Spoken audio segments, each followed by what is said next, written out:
C'est pour ça que de plus en plus, mes bien-aimés dans le Seigneur, dans les temps de la fin, l'église véritable, elle sera cachée, comme au temps de Jézabel. Les véritables prophètes étaient dans les grottes.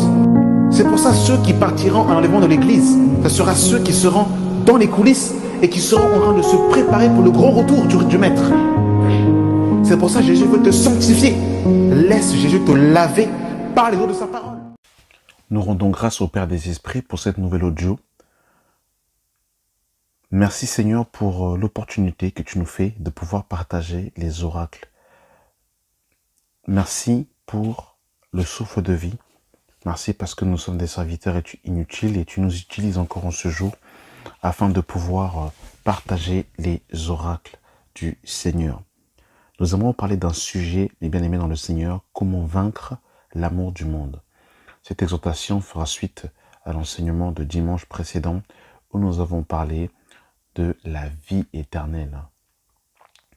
Qu'est-ce que la vie éternelle? Et dans cet enseignement, nous avons parlé de la connaissance de Dieu qui était justement la clé pour avoir la vie éternelle. Et dans cet audio, justement, nous voulons répondre à une question. Comment vaincre l'amour du monde? Comment vaincre le péché? Comment vaincre les liens des ténèbres? Comment être libre afin de servir Dieu? Jacques dira dans le livre de Jacques 4, le verset 4, « Adultères que vous êtes, ne savez-vous pas que l'amour du monde est inimitié contre Dieu? Celui donc qui veut être ami du monde se rend ennemi de Dieu. » Alors vous avez vu que ce que Jacques va dire dans ce passage est terrible. Parce que Jacques va nous dire ici clairement que ceux qui aiment le monde se rendent ennemis de Dieu. Être ennemi de Dieu ne veut pas forcément dire être gotiste. Les gothiques, vous avez vu les gothiques, ceux qui font justement référence à leur croyance diabolique, ténébreuse, satanique, où ils vont blasphémer le Seigneur, ils font front directement au Seigneur avec un signe d'appartenance et même une tenue vestimentaire qui leur est propre. Mais parfois, dans les églises, vous avez aussi une catégorie de personnes qui sont aussi ennemis de Dieu. Et comment se rendre ennemi de Dieu? Ici, Jacques nous dit que tous ceux qui aiment le monde se rendent ennemis de Dieu. Alors, qu'est-ce que le monde dans son détail? Dans 1 Jean 2, le verset 15, il est écrit « N'aimez point le monde, ni les choses qui sont dans le monde. Si quelqu'un aime le monde, l'amour du Père n'est point en lui. Car tout ce qui est dans le monde, la convoitise de la chair, la convoitise des yeux et l'orgueil de la vie, ne vient point du Père, mais vient du monde. Et le monde passe et sa convoitise aussi.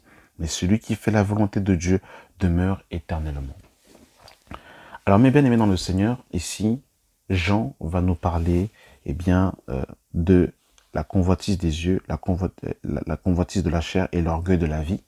Nous avons fait 3 messages où nous sommes rentrés en détail sur ces 3 points que l'apôtre Jean vient de nous énumérer. Et malheureusement, dans beaucoup de nos assemblées, mes bien-aimés dans le Seigneur, l'amour du monde est rentré dans beaucoup d'assemblées. L'amour du monde est rentré dans beaucoup d'assemblées, la convoitise de la chair, la convoitise des yeux et l'orgueil de la vie sont rentrés dans beaucoup de nos assemblées. Beaucoup de chrétiens sont dans la convoitise, dans la quête de la réussite, comme l'apôtre Paul pourra le dire dans Philippiens chapitre 3. Ils ne pensent qu'aux choses de la terre, ils ont pour Dieu leur ventre. La terre est devenue l'espérance de beaucoup de chrétiens, la réussite est devenue, la gloire de beaucoup de chrétiens, la quête dont beaucoup de chrétiens aujourd'hui font course pour pouvoir obtenir une couronne corruptible. Quelle est, mes bien-aimés dans le Seigneur, la solution en tant qu'enfant de Dieu, en tant que chrétien, de faire face à cette séduction, de faire face, mes bien-aimés dans le Seigneur, à cette vanité, de faire face à ces choses périssables, de faire face à tout ce qui nous environne et qui n'est tout simplement que de l'illusion, parce que toutes ces choses, mes bien-aimés dans le Seigneur, vont y rester. Nous pouvons être l'homme le plus riche, l'homme le plus influent, lorsqu'on nous enterre entre 4 planches, on ne ramène rien avec nous, nous laissons toutes choses. Donc nous voyons que tout ce qui est dans le monde reste. Et comme Jean le dira, car le monde passe et sa convoitise aussi. mais celui qui fait la volonté de Dieu demeure éternellement. Ça veut dire que le trésor par excellence que nous ramènerons après la mort, c'est Jésus-Christ de Nazareth. Notre Seigneur lui-même, a été tenté par rapport à l'amour du monde, mes bien-aimés dans le Seigneur. Le diable est venu tenter le Seigneur en lui présentant les royaumes de ce monde. Dans Luc 4, le verset 5, il est écrit « Le diable, l'ayant élevé, lui montra en un instant tous les royaumes de la terre. Il lui dit « Je te donnerai toute cette puissance et la gloire de ces royaumes, car elles m'ont été données, et je la donne à qui je veux. Si donc tu te prosternes devant moi, elle sera toute à toi. » Jésus lui répondit « Retire-toi, Satan, car il est écrit « Tu adoreras le Seigneur ton Dieu et tu le serviras lui seul. » Donc on voit ici que le diable va clairement dire au Seigneur que s'il se prosterne et l'adore, il lui donnera tous les royaumes de ce monde, car elles lui ont été donnés. Donc on voit, mes bien-aimés dans le Seigneur, que nous, en tant qu'enfants de Dieu, nous ne courons pas après les royaumes de ce monde. Courir après les royaumes de ce monde, c'est tout simplement adorer le diable, se prosterner devant le diable, qui est le prince de ce monde, le prince de l'air. Comment, mes bien-aimés dans le Seigneur, vaincre la convoitise de la chair, la convoitise des yeux et l'orgueil de la vie? Comment être délivré du péché? Comment vaincre toutes ces choses, mes bien-aimés dans le Seigneur? Parce qu'il est vrai, effectivement, que on nous dit de fuir la convoitise, on nous dit de fuir l'idolâtrie, fuir l'impudicité, toutes ces choses.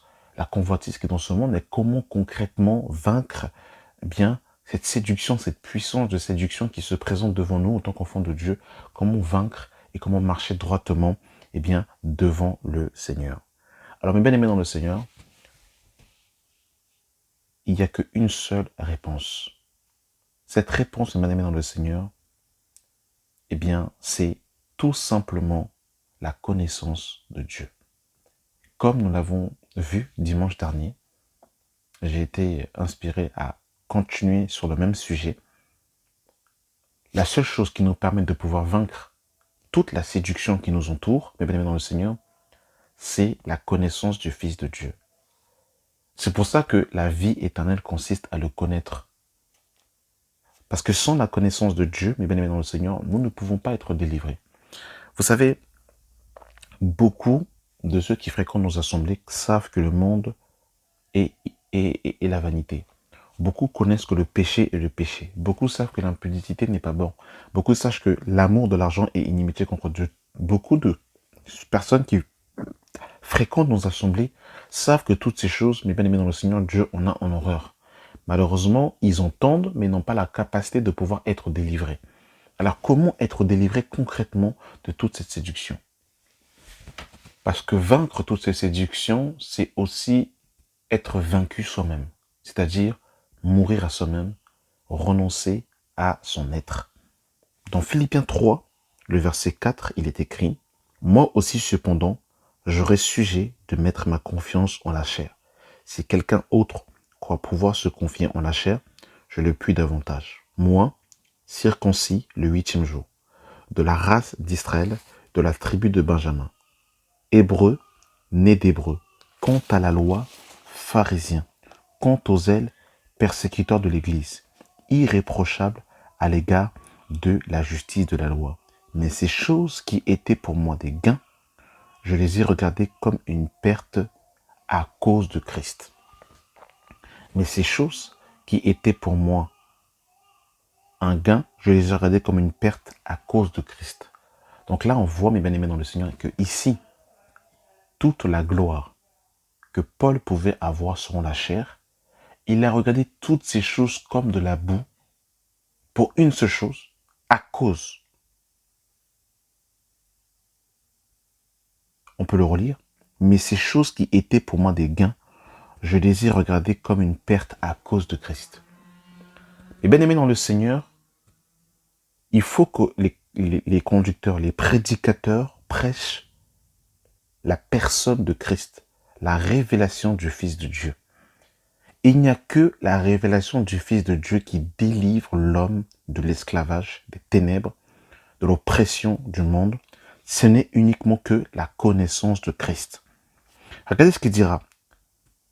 Et même, je regarde toutes ces choses comme une perte à cause, écoutez, à cause de l'excellence de la connaissance de Jésus-Christ, mon Seigneur, pour lequel j'ai renoncé à tout, et je les regarde comme de la boue, afin de gagner Christ.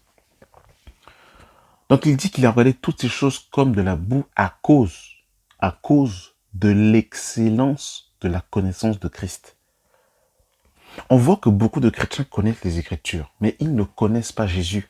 C'est ça le problème. Beaucoup connaissent, sont enseignés, sont beaucoup d'enseignements, mais ils ne sont pas délivrés parce qu'ils n'ont pas la connaissance et la révélation, la rencontre avec le Christ. Quelqu'un qui a rencontré Jésus regarde sa vie comme une perte. Et ça, c'est la véritable transformation, le véritable dépouillement vient de la connaissance de Christ. Les bien-aimés dans le Seigneur. Pierre va dire quelque chose de capital dans 2 Pierre 2, le verset 20.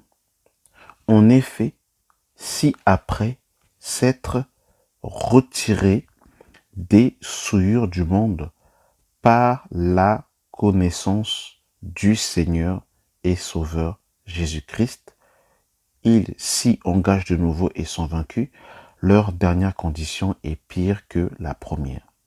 En effet, si après s'être retiré des souillures du monde par la connaissance du Seigneur et Sauveur Jésus-Christ. Donc là, on voit que ce qui nous sort des souillures du monde, c'est la connaissance du Seigneur et Sauveur Jésus-Christ. C'est la connaissance du Seigneur et Sauveur Jésus-Christ qui nous sort des souillures du monde, bien aimé dans le Seigneur.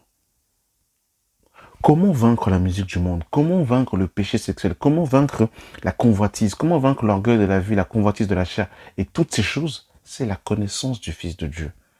Lorsque le Fils de Dieu se révèle concrètement à moi, lorsque je le vois à visage découvert, mes bien-aimés dans le Seigneur, automatiquement, je considère ma vie comme de la boue.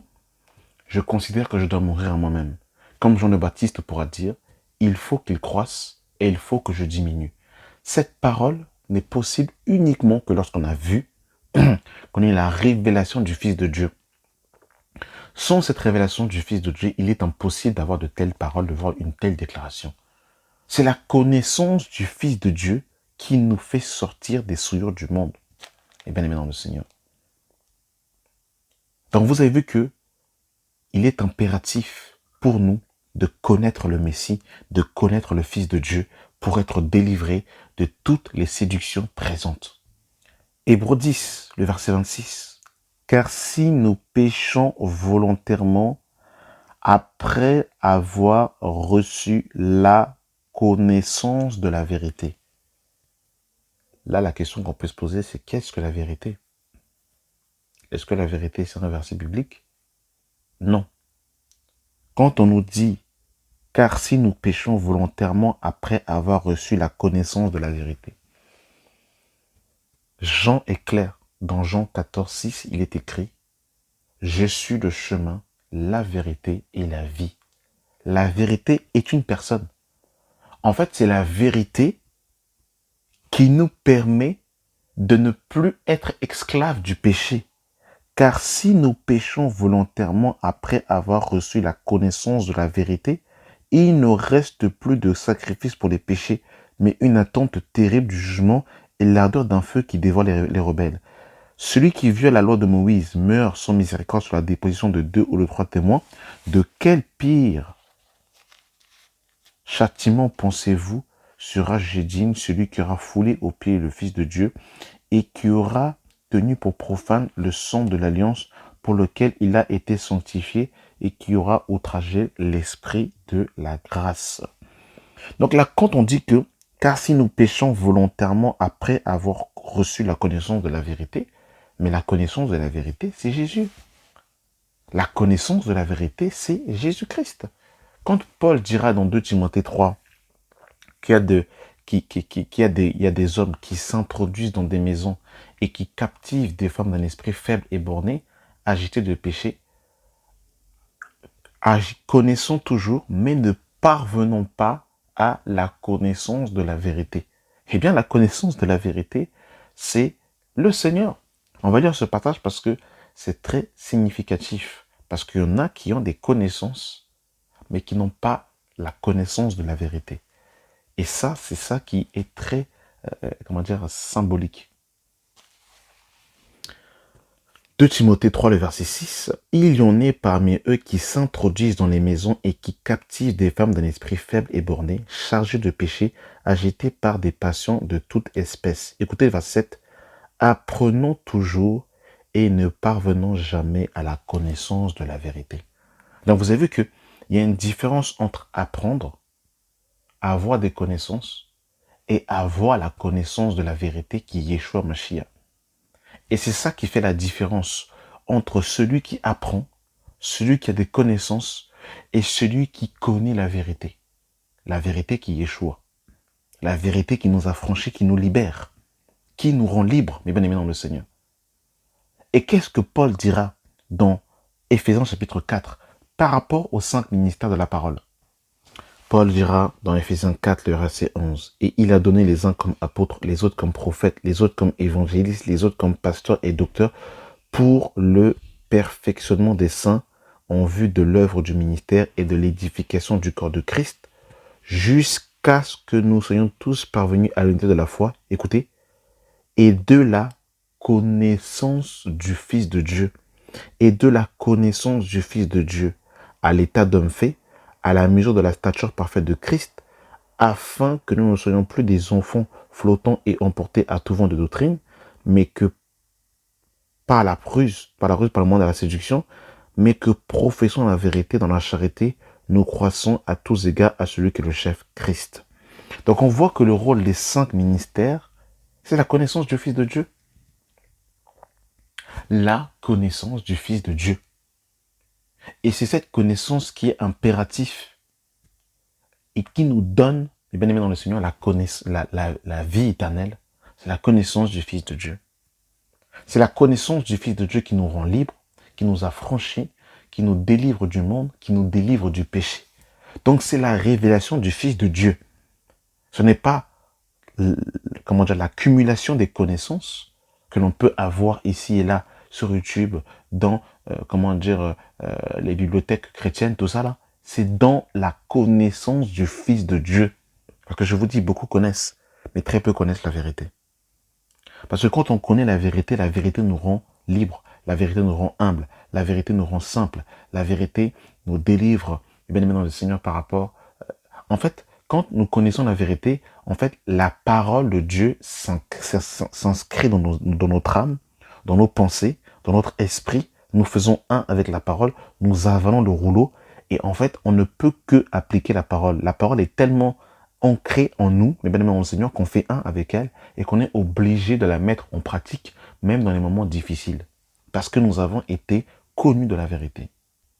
Jean 8, 36, « Si donc le Fils vous a franchi, vous serez réellement libre. » Si donc le Fils vous a franchi, vous serez réellement libre.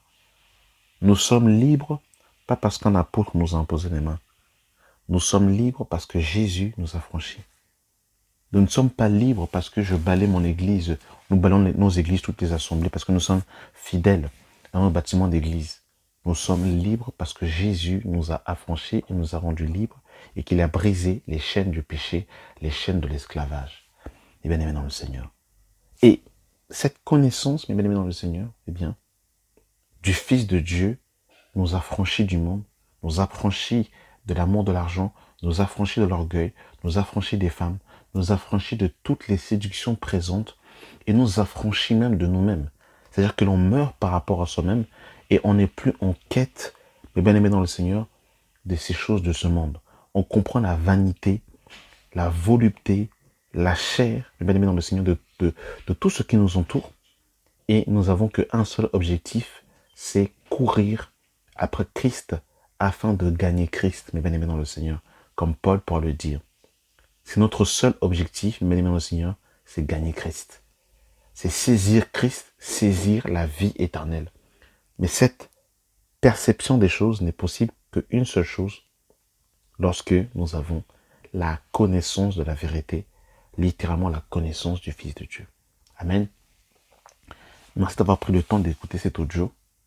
J'espère qu'elle aura été instructive, j'espère qu'elle aura été édifiante et j'espère qu'elle éclairera beaucoup d'enfants de Dieu.